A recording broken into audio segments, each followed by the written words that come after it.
Voilà, bien aimé, c'est toujours le cours numéro 26. Comment développer sa foi.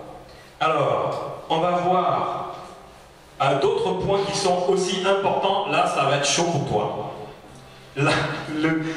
La partie d'avant, c'était... Oh, ça, c'était des bonbons. Là, vous avez mangé du chocolat. Maintenant, là, vous allez croquer les os. Vous avez mangé la chair. Comme on dit, vous avez mangé le pain blanc. Maintenant, vous allez manger autre chose. Ah, ça, là, ce qui va sortir, ça va faire mal à la foi. Non, non, franchement, là, avant, là, c'était trop cool, hein. C'était facile. Écoute la parole, crois, parle, confesse, viens à l'église, viens en réunion, lis, prie. Il n'y a rien d'extraordinaire. Vous voulez maintenant la dure réalité? Comment on va développer la foi à un niveau encore supérieur?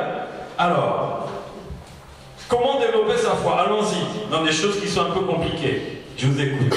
Trois choses. Des choses que tu fais même jamais. Réfléchis à ce que tu fais jamais et peut-être ça sera dedans. Tellement c'est dur.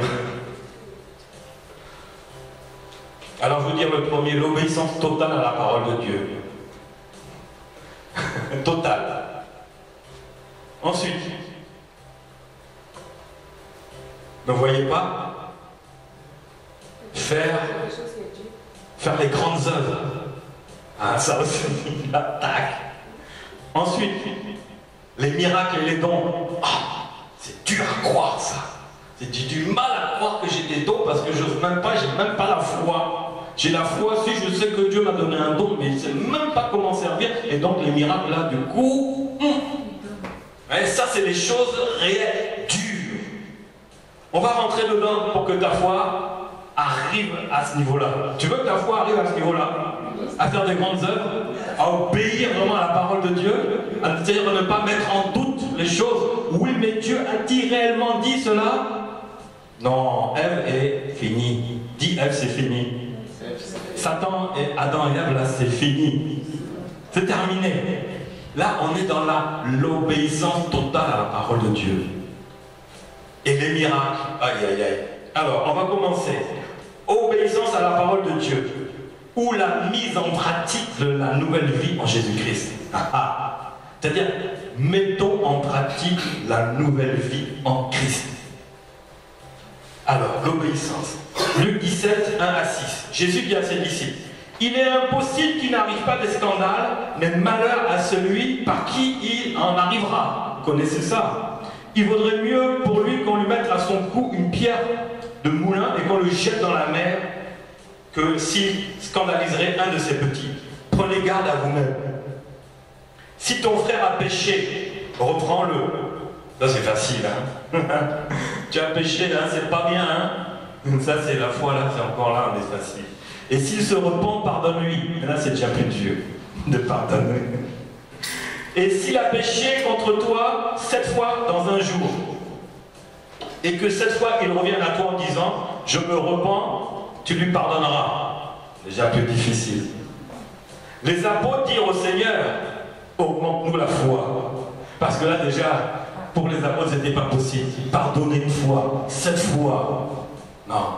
Il dit non, Seigneur, ce que tu nous dis là, humainement, c'est pas possible. Je peux pardonner une fois dans la journée à quelqu'un qui est venu me voler une pomme sur mon étalage, dans mon magasin. Mais s'il revient 7 fois dans la journée, me voler 7 fois la pomme, c'est pas possible, j'y arriverai pas. Je vais lui casser la figure ou j'appelle la police. Mais je vais régler ça. Et Jésus dit, non, non, pardonne-lui. Et les apôtres disent, non, ça c'est pas possible, Seigneur, augmente-nous la foi. On n'arrivera pas. C'est pour ça que Jésus avait répondu.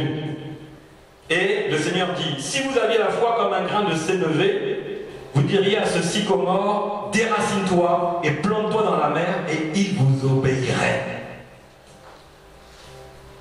Alors, on va voir.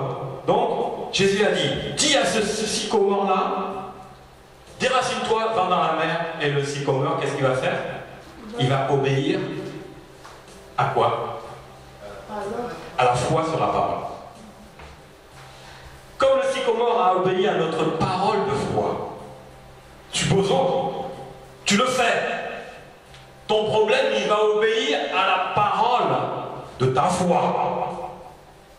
Mais notre foi est basée sur l'obéissance. Écoute bien, ta foi est basée sur l'obéissance à toute la parole de Dieu. Le sycomore est basé sur ta parole de foi. Mais toi maintenant, toi, ta foi, elle est basée sur l'obéissance à la parole de Dieu. Toute chose est soumise à Dieu. Ton problème, tu peux le soumettre par la foi. Tu as dit une parole de foi, ton problème il est soumis, n'est-ce pas? C'est par la foi que tu as déplacé ce problème. Mais toi-même, tu es soumis par ta foi est soumise aussi à qui? À la parole de Dieu. C'est comme ça que toi, tu soumettras ton problème. Donc ton problème sera soumis à ta parole de foi, parce que toi, tu es soumis à la parole, ta foi est soumise à la parole de Dieu. Tant que tu n'obéis pas à la parole de Dieu, bien-aimé, ta foi ne pourra pas faire déplacer des sycomores. Tout simplement. C'est pour ça que Jésus leur a dit, mais si vous aviez au moins un peu la foi, j'aurais même besoin que vous demandiez que je l'augmente. Elle serait déjà augmentée. Vous voyez? Donc, une réponse aussi pour toi, comme tu avais dit, je ne sais pas où est passée ma foi, c'est dans l'obéissance. Tu obéis à la parole de Dieu, ta foi, maintenant tu peux l'utiliser pour déplacer les problèmes. Si on n'arrive pas à déplacer un problème, c'est le problème qui va nous déplacer. N'est-ce pas? C'est-à-dire qu'au lieu d'affronter le problème, je vais faire un grand détour. Je vais le contourner. Ou le problème il est là, au lieu de le chuter comme ça par la foi, tu vas même là. Hop, je l'ai enjambé. Oui, mais le suivant, tu vas faire combien jusqu'à un moment, tu seras tellement fatigué d'enjamber, tu dis j'ai plus de force. Parce que tu règles le problème par toi-même, au lieu de le régler par la foi que tu as mis dans l'obéissance à la parole de Dieu. Tout simplement. L'obéissance vaut mieux que toute autre action aussi. Ben oui. C'est ça qui compte. 1 Pierre 1,14 dit « Comme des enfants obéissants, ne vous conformez pas aux convoitises que vous aviez avant, quand vous étiez dans l'ignorance. Mais puisque celui qui vous a appelé est saint, soyez saints aussi dans toute votre conduite. » C'est-à-dire, obéissez à toute la parole de Dieu. Si la foi baisse, c'est qu'il y a un problème à ce niveau-là. On n'est plus dans l'obéissance à la parole de Dieu. C'est fondamental. L'obéissance vaut mieux que tous les sacrifices. Maintenant, derrière, je vais prier, Seigneur, augmente-moi la foi. Mais derrière, tu n'obéis pas à la parole de Dieu. Il y a un problème. Et tu dis, je n'ai plus la foi, j'ai du mal dans la foi. Parce que tu as un problème avec la parole, tu n'obéis pas simplement. Les choses sont tellement simples. Obéis à la parole de Dieu. Ni plus ni moins. Est-ce que ce que je fais est conforme avec la parole de Dieu? Transformons maintenant le problème. Je fais quelque chose. En moi-même, je sais ce que je fais n'est pas bon. Donc je suis en train de désobéir à la parole de Dieu. Donc ma foi, elle prend un coup. C'est toi-même qui es en train de détruire ta propre foi. Est-ce que tu sais ça? Dieu, non, c'est un esprit mauvais, c'est toi-même. Toi-même, tu détruis ta foi parce que tu n'obéis pas à la parole de Dieu. Tu empêches que ta foi se développe. Ni plus ni moins. Le salaire du péché, c'est la mort. Donc ta foi, elle est morte. Ta foi se meurt. Ta foi est en train de mourir. Ni plus ni moins. La foi, c'est quelque chose de précieux. Jésus a dit, est-ce que je retrouverai la foi quand je viendrai? C'est comme c'est précieux. À quoi tu peux considérer, à quoi tu peux comparer plutôt la foi? À quoi? Toi-même. Ta foi qui a une valeur, ta foi qui est précieuse, ta foi qui est fragile mais qui est puissante. À quoi pourrais-tu la comparer? Dis-moi. À quoi? Est-ce qu'il y a quelque chose de plus précieux que ta foi? Est-ce qu'1 million d'euros serait supérieur à ta foi? Est-ce que pour 1 million d'euros, tu vendrais ta foi? Est-ce que pour 100 millions d'euros, tu vendrais ta foi? Oui ou non? Ta foi est précieuse. Et dans nous, dans la désobéissance à la parole de Dieu, on est en train d'abîmer la foi. Et du coup, On commence à moins venir aux réunions, ça se voit. Vous savez, quand quelqu'un vient de moins en moins, je vous dis, il y a un problème de foi. C'est-à-dire que la désobéissance est passée par là et la foi vient. Ni plus ni moins. C'est des choses, c'est réel, j'y peux rien. C'est le plein évangile, hein, je vous le dis. Que ça plaise ou pas. Mais la guérison, il faut d'abord chercher quelles sont les maladies pour les guérir. C'est vrai ou pas? Alors là, si tu es guéri, tu n'as pas de problème. Alors, on était où? Comme des enfants. Donc, autrefois, nous marchions dans l'erreur. Maintenant, il faut marcher dans l'obéissance et dans la vérité. Quand on marchait dans la désobéissance, dans l'erreur, est-ce qu'on avait la foi? On n'y pensait même pas. Mais maintenant, bien aimé, que tu marches dans l'obéissance et la vérité, il ne faut pas lâcher. Il ne faut pas revenir en arrière, quoi. 1 Jean 4,6 dit, nous sommes de Dieu. Celui qui connaît Dieu nous écoute. Et celui qui n'est pas de Dieu ne nous écoute pas. C'est par là que nous connaissons l'esprit de vérité et l'esprit d'erreur. Tu es dans l'obéissance, tu marches avec l'esprit de vérité. Tu es dans la désobéissance, tu auras même temple du Saint-Esprit qui dit que tu es selon la parole. Mais dans ton comportement, on voit le contraire. Parce que c'est l'esprit d'erreur qui a repris le contrôle. Et la foi, elle ne peut pas se développer. Impossible. Pourtant, tu es le temple du Saint-Esprit, mais pourquoi ta foi ne se développe pas? Parce qu'il y a l'esprit d'erreur là qui vient maintenant combattre. Ça ne peut pas marcher. Galates 6 dit aussi, pratiquons le bien envers tous, et surtout envers les frères de la foi. Est-ce que vous voulez que je vous lise le début? Ça, j'ai commencé par la dernière ligne du verset.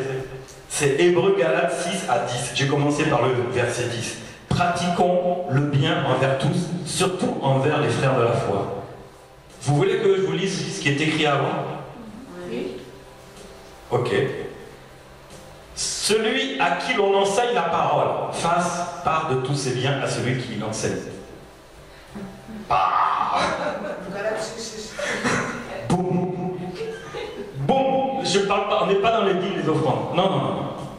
Que celui à qui l'on enseigne, c'est toi, fasse part de tous ses biens à celui qui est enseigné, c'est qui? C'est moi. Oh purée. La foi. Mais alors, si je lis bien, que celui à qui l'on enseigne fasse part de tous ses biens. Donc c'est-à-dire que tout est bien, qu'est-ce que tu dois faire? Les déclarer. Les déclarer? Non, mais les donner. Déclarer. Non, tu n'as pas lu là. Que celui... Aïe, la foi. Là, maintenant, on arrive à un moment, on dit non, moi je suis plus là. Je suis parti. Que celui à qui l'on enseigne la parole fasse part de tous ses biens à celui qui l'enseigne. Donc il y a l'enseignant et il y a les enseignés. Donc l'enseigné, la Bible dit quoi? Il doit faire part de tous ses biens. Donc tu as quoi? C'est bien. Je relis. Que celui à qui l'on enseigne fasse part de tous ses biens à celui qui l'enseigne. Fasse part de tous ses biens. Oh. Vous savez pourquoi? Ne vous y trompez pas. On reviendra dessus. On ne se moque pas de Dieu. Ce qu'un homme, la foi là vraiment, comment je vais la faire pour la relever là? Non mais là, on est dans les choses dures, hein. Et c'est la vérité. Ce qu'un homme aura semé, il le moissonnera aussi. S'il sème pour sa chair, il moissonnera de la chair. La corruption. Mais celui qui sème pour l'esprit, moissonnera de l'esprit la vie éternelle, du Saint-Esprit. Ne nous lassons pas de faire le bien, car nous moissonnerons au temps convenable, si nous ne nous relâchons pas. Ainsi donc, pendant que nous en avons l'occasion, pratiquons le bien envers tous, surtout envers les frères en la foi. Là, je vais commencer à... On est arrivé à la fin. Bon, je reviens au début. Tu dis quoi? Mais qu'est-ce que je me suis inscrit dans ce cours? Je dois faire part de tous mes biens. Oh là là, et si je ne le fais pas, c'est que je n'ai pas la foi. C'est vrai ou pas? Mais c'est pas ça. Je vais vous rattraper un peu quand même. Le sourire revient là qui rigole. Oh, de toute façon, moi j'ai rien alors. je rigole. Et moi, j'ai beaucoup de bien. Aïe, aïe, aïe. Là, je ne rigole pas. Moi, j'ai un peu de bien là. Comment je vais faire? Bien aimé, on a tous quelque chose, n'est-ce pas? Mais c'est le faire de le lâcher qui pose problème. C'est ta foi. Et voilà. Va dire à quelqu'un qui va braquer un pistolet sur toi. Et tu vas lui dire Jésus t'aime. Tu ne pourras pas lui dire. Parce que ta foi, est-ce qu'elle est arrivée au niveau où tu peux risquer ta vie pour lui? Vrai ou pas? Quelqu'un est dangereux devant toi. Il dit évangélise-moi. Si tu ne réussis pas, je te tue. Toi, tu fais quoi? Tu es sûr de ta foi? Tu es sûr que Jésus est plus important que ta vie? Tu es sûr que les biens sont plus importants que les enseignements? Tu dis quoi? C'est là que tu vois que toi, tu es plus important. Ta vie est plus importante que Jésus-Christ. Aïe! Aïe, aïe, aïe! Là, on est dans les fondements de la foi dure. Dure. Si tu aimes plus ta vie que Jésus, tu ne feras rien. Mais si tu aimes plus Jésus que ta vie, tu le feras. C'est une question de foi. Donc là, on arrive un peu dans les... Alors, qu'on fasse part, je vous rassurer, de tous ces biens. Il faut savoir lire les choses. Quand vous avez entendu ça, vous avez tremblé, donc votre raisonnement là s'est embrouillé. Mais quand tu s'assois bien pour regarder, en fin de compte, ils disent qu'ils fassent part. Donc ça veut dire quoi? Une part. Ouf! Aïe, je suis rassuré. C'est pas que tu fasses part de tous tes biens, c'est que tu fasses part, une part de tous tes biens. Est-ce que tu comprends maintenant? Parce que quand je disais ça, tu dis, tu dois me donner tous tes biens. C'est ça, non? Quand tu as vu ça, tu as paniqué. Tu dis, j'arriverai pas à la foi à ce niveau-là. J'ai une maison, j'ai une voiture, j'ai un compte en banque, et je dois faire part de tous mes biens à celui-là. Là. Mais non, il m'a eu. Et là, ta foi, là, elle est dans le raisonnement, là. Pion, elle a pris un coup. Non, fasse une part. Quand on dit fasse part, c'est une part de tous tes biens. Quoi, moi, mon pasteur, il m'a vu ça. J'étais avec l'évangéliste Grâce, je suis devenu tout blanc. Donc plein de blanc plus que blanc. Comme si j'étais malade. Mais qu'est-ce qu'on est venu faire ici? Regarde ce qu'il nous demande. Il dit les cours publics sont gratuits et par derrière il me met bam! Donne-moi tous tes biens maintenant. Mais j'aurais préféré que tu me dises les cours publics coûtent 1000 € et j'allais payer 1000 €. Comme ça je sais à quoi je m'attends. Mais là maintenant, en plein cours biblique, en pleine année, tu dis tu dois me faire part de tous tes biens. Mais il ne m'avait pas expliqué comme je vous explique. Non, on parle de l'intime. Non, tu ne même pas dedans. On parle de l'enseignement. C'est pourquoi? C'était pour dire que l'enseignement a plus de valeur que tout. Tu comprends ça? Ce qui t'est enseigné là, c'est la plus grande valeur que tu puisses recevoir. Ça dépasse tous tes biens. Si tu as 100 000 € sur ton compte, ce que je t'enseigne a plus de valeur que tes 100 000 €. C'est ce que ça veut dire. La parole qui est prêchée a une valeur infiniment supérieure à tes biens qui vont pourrir. Mais ce que tu reçois ne pourrira jamais. Voilà. Oui. Donc si on reçoit, ce qu'on reçoit ne pourrira jamais. C'est quoi la part que nous on doit donner à celui qui nous enseigne? La part que tu veux, une part. La part de l'enseignement ou la part de nos biens? La part de tes biens. Moi j'avais rien. Et j'avais suivi les cours 1 an, j'avais presque fini la 2e année. Et le Seigneur mon pasteur avait déménagé. Moi j'étais dans ma maison. J'avais acheté à l'époque un télévision écran plat. Ça venait de sortir, c'était hyper cher. Maintenant les écrans plats ça vaut pas grand chose. Hein. Mais à l'époque là, il y a 10 ans de ça, oh purée. C'était 1500 € un bel écran. Et encore un 70 cm. Pas les 105 cm qu'on a à 500-600 €. 1000 avec l'assurance, 1500 €, quelque chose comme ça. Je m'étais payé un, j'arrive chez eux. Et puis, ils ont leur petit poste 36 cm d'un gros cul, là. Vous voyez les anciens modèles, là. Ils regardaient ça comme ça. Et moi, je venais au cours. Le Saint-Esprit, comme ma foi, oh là là, j'étais dans une foi.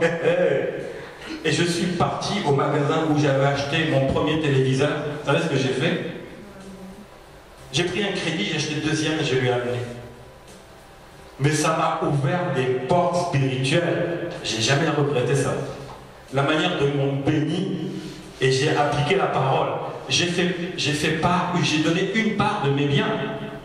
Même si j'avais pu, j'ai dit je prends un crédit, je rembourse, tac, tac, ça reste mes biens. Et j'ai apporté ça dans le carton. J'ai posé, ils disent, mais qu'est-ce que tu fais avec ça? Dit, c'est pour vous. Quoi?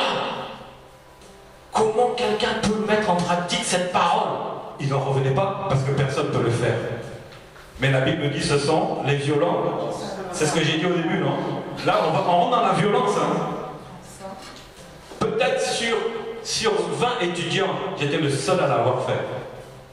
Vous vous rendez compte? Parce que c'est le Saint-Esprit. Je n'avais même pas dit à ma femme quand elle a vu ça, elle était fâchée sur le coup. Qu'a dit? Oui, mais dans 3 mois, en fin de compte, non, je me trompe. Non, qu'est-ce que je me trompe? J'avais pris crédit pour acheter une voiture. Voilà, c'est ça l'histoire. Je voulais changer de voiture, j'avais eu 7000 € pour changer de voiture.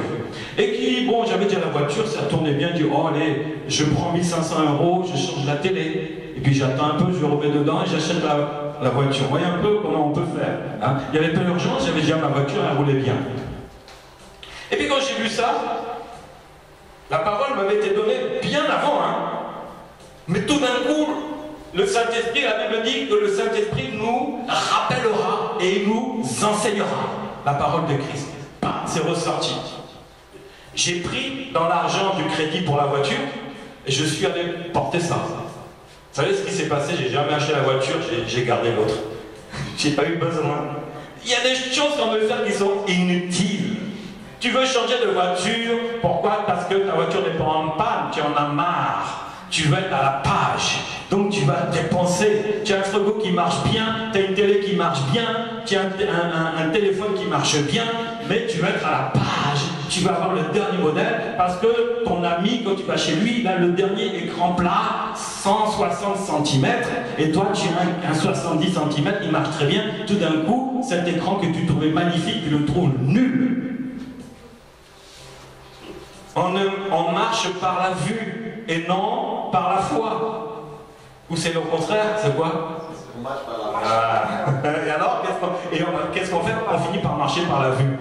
Tu as tout ce qu'il te faut, ça a 3 ans, mais tu vas vouloir changer. Ça, c'est la vue, ni plus ni moins. Et le Seigneur, en faisant ça, eh ben, les 6000 € qui restaient, eh ben, je les ai dépensés, bon, comme ça. Tranquillement, et j'ai gardé ma voiture qui a super bien marché. Vous voyez? Avec Dieu, quand on marche par la foi, vraiment, les choses de la vue, là, ça s'en va. Et j'étais content, et j'ai été béni, et franchement, je peux dire que il n'y avait pas un dimanche au culte, je venais devant pour rendre témoignage. Jusqu'à je disais à mon pasteur, c'est toujours moi qui témoigne. Je suis un peu gêné parce que les autres sont assis, ils ne témoignent jamais. Mais pourquoi c'est moi qui témoigne toujours? Il savait ce qu'il m'a répondu? T'as rien vu encore. Je dis quoi? Mais pasteur, entre nous, pourquoi moi je suis béni mais eux ne sont pas bénis? Ça c'est entre nous, ne le dites pas. Parce que je suis béni. Il a dit, tu sais quoi? Ce jour-là, tu as ouvert ton ciel. Et j'avais ouvert mon ciel. Moi j'étais là, je croyais, j'avais la foi, pom, mais j'avais ouvert mon ciel. Vous vous rendez compte? Vous voyez cette caméra-là? C'est venu de la même manière. Hein? C'est venu exactement de la même manière. Donc, la Bible dit que tu dois faire une part. Mais tu es libre. C'est la foi. Là, c'est grave. Là, je t'ai même pas parlé de la dîme. Tu veux? Allez, on va en parler. Tu mets ça sur le tapis. Est-ce que la dîme, c'est pas une affaire de foi? Oui. Si, alors pourquoi on ne le fait pas? Bam, en plein dedans encore. Et les offrandes, c'est une affaire de foi. Pourquoi on ne le fait pas? Aussi, on le fait. Oui, mais la Bible dit que en quoi me trompez-vous? Dans quoi? Non, d'abord, dans les dîmes et les offrandes. Les gens disent non, c'est dans les dîmes. Non, c'est les deux. Parce que si on dit que la dîme c'est 10%, tu vas mettre ta foi là-dessus ou pas? Parce que ça vient de qui? D'Abraham. C'est même pas dans la loi, c'était avant la loi. Et toi tu vas entendre dire, oh c'est plus d'actualité, maintenant on est sous la grâce. Ah bon? Donc tu mets ta foi sur ce qui n'est pas écrit dans la Bible et que certains déforment la Bible pour te donner une raison de ne pas donner la dîme. Mais là tu te fais voler ta foi. Tu te fais voler ta foi. Moi j'étais contre la dîme, mais quand j'ai commencé à recevoir les paroles, j'ai dit un jour je donne ma dîme. C'était en mai. J'ai donné ma dîme, j'étais content comme ça. Alors je disais à ma femme, oh, pas question, on a des projets. Si on donne, toi et moi, ma dîme, ça fait combien par mois en moins? C'est pas possible, je donne pas. J'ai des studios à construire à Abidjan, donc on a un projet. On avait un projet en plus. On a acheté un terrain, on faisait des studios, 20 studios, 50 000 francs maintenant par studio. On avait 1 million CFA par mois. En plus, avec la guerre, les prix ont augmenté. Et dans 3 ans, je prends ma retraite. Donc là, on allait à l'église pour être guéri, sauvé, mais on ne voulait rien faire. J'étais guéri, j'étais sauvé. Mais je ne voulais pas. Mais la parole, quand elle était sortie, j'ai dit d'accord, je donne ma dîme. Ma femme était contente. J'ai donné la dîme en mai, juin, juillet. Et voici, je pars en vacances. Et comme j'habitais sur mon lieu de travail, je reviens des vacances pour repartir encore en vacances. J'avais coupé les vacances en deux. J'arrive à mon travail, je prends mon courrier, j'ouvre une enveloppe, 1 000 €. Mon patron m'avait augmenté, j'avais reçu 1 000 €. Il savait, il m'avait augmenté de 10%. Et la dîme, c'est combien? 10%. Je gagnais à l'époque 1 250. Donc je donnais 125. J'ai donné en mai 125. En juin, juillet 125. Ça fait 375. Voilà, juillet, j'ouvre l'enveloppe, je reviens de vacances pour repartir. Mais là, la deuxième partie des vacances, c'était un peu sec, ça. Il fallait qu'on calcule. On ne pouvait pas faire ce qu'on voulait, aller dans les restaurants. J'ouvre le courrier. Augmentation de 10%. J'avais 3 autres collègues avec moi qui étaient là bien avant moi. Eux, ils ont eu 0. Un chrétien, évangélique comme moi, un musulman et un païen. Les 3, 0, 0, 0. Vous vous rendez compte? Et pire, il m'a fait un rappel rétroactif au mois de janvier. J'ai donné mai, juin, juillet, et lui me renvoie janvier, février, mars, avril, mai, juin, juillet. J'ai reçu près de 1 000 €. Et donc finalement, c'est comme si je donnais plus ma dîme, parce que ce que j'avais enlevé, il m'a donné 10%. C'est mon patron qui donne la dîme pour moi. L'or et l'argent appartient à Dieu. Mais c'est tant que tu ne provoques pas Dieu par la foi, comment l'or et l'argent vont venir dans ta main? Dans l'obéissance. Et je n'ai pas regretté de donner ma dîme. Je n'ai jamais manqué de rien et ça rentrait. J'avais l'argent. J'avais l'argent.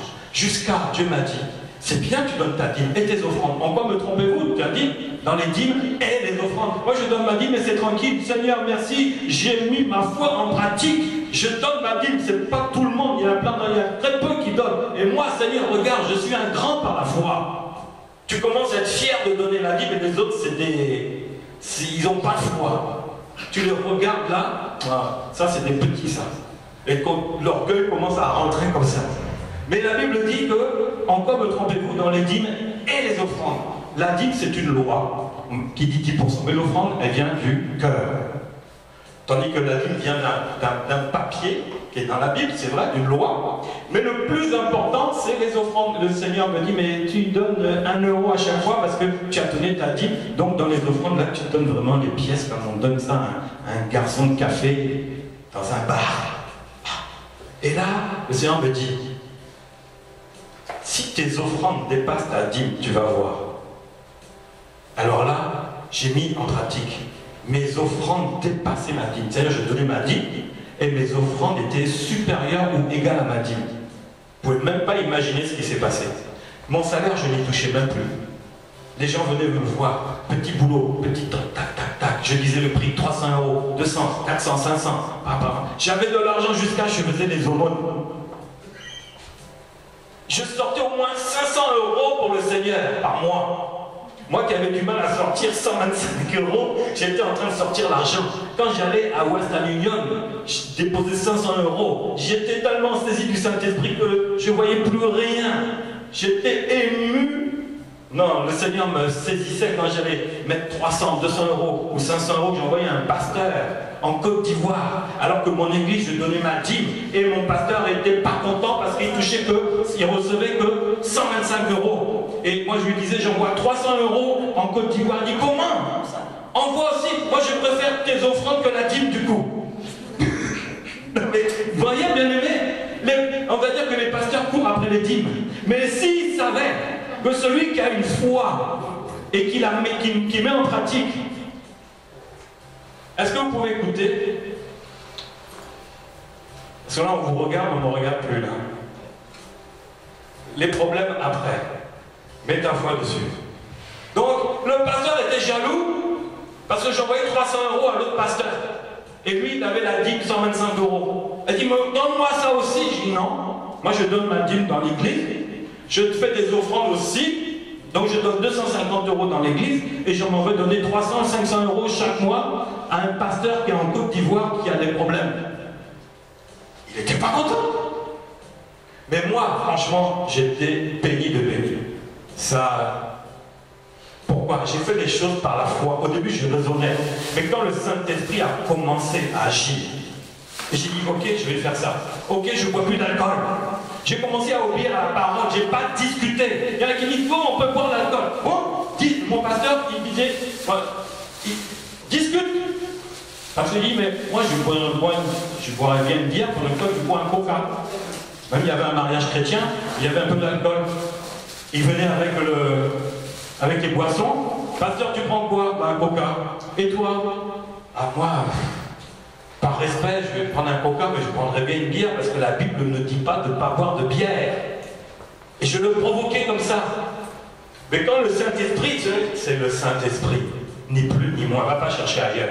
Si le Saint-Esprit te parle et tu dis oui, tu mets ta foi là-dessus, sur les paroles du Saint-Esprit, tu vas voir comment ça va arriver. Et c'est comme ça que j'ai arrêté de boire. Dans l'obéissance à la parole, sans chercher à discuter, où la Bible dit oui mais, oui mais, oui mais. Tant qu'on est dans les oui mais, la foi, elle sera aussi comme ci, coup ça. Mais si tu es dans les oui amen, ta foi va faire oui amen. Et Dieu fera oui amen à ta vie. C'est ni plus ni moins que ça, parce que tu ne marches pas par la vue. Mais si tu marches dans la vue, ah, si j'enlève ça, comme tu avais dit, si j'enlève ma dîme, à la fin du mois, quand même, elle va me rester. Il y aura un problème. Vous voyez? Parce qu'on n'est plus dans la parole de Dieu, on est dans nos raisonnements humains. Et ça ne marche pas. Ta foi va rester en bas. Tout ça, c'est biblique. Mais je vais vous dire, tout ça, personnellement, je l'ai expérimenté. On peut te dire ce qu'on veut. Mais moi, je sais que plus personne ne me trompera. Ou les pensées vont venir me tromper. Je sais que quelqu'un disait, oh, la foi, il dit, je sais que je sais que je sais. C'est-à-dire, j'ai la foi, j'ai la foi, j'ai la foi. Tout ce que tu me dis en dehors de ça, c'est zéro pour moi. Moi, je marche par la foi. Waouh! Obéissance totale. À quel niveau est ta foi? Là, on est rentré dans le dur, on est rentré dans le réel, on est rentré dans ce qui fait mal. Parce que c'est la chair. La chair opposée à l'esprit. La foi est dans l'esprit. La vue est dans la chair. Tu veux que ta foi s'élève, qu'elle s'écarte de la chair et de la vue pour rentrer dans l'Esprit Saint, dans l'Esprit de Dieu, et tu vas voir comment maintenant Dieu va se servir de ta foi. Dieu est fidèle à sa parole.